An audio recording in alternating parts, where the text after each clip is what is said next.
अस्सलाम वालेकुम। BTK news TV में खुशामदीद। बेरेटन कराची की प्रॉपर्टीज़ को अगर हम कैटेगराइज करें तो इसकी 3 कैटेगरीज बनती हैं। नंबर 1 तो है रेजिडेंशियल प्लॉट्स, नंबर 2 पर आते हैं कमर्शियल प्लॉट्स, नंबर 3 पर आती है बिल्ड प्रॉपर्टी। बेरेटन कराची की जो ज़ाती बनी हुई बिल्ड प्रॉपर्टी है उसके बारे में बात हो रही है।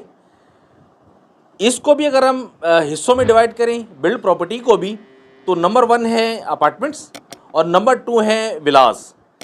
रैंकिंग के हवाले से अगर हम इसको देखें तो जो बिल्ड प्रॉपर्टी के अंदर जो नंबर 1 रैंकिंग है, फर्स्ट नंबर पर जो आती है वो है अपार्टमेंट्स।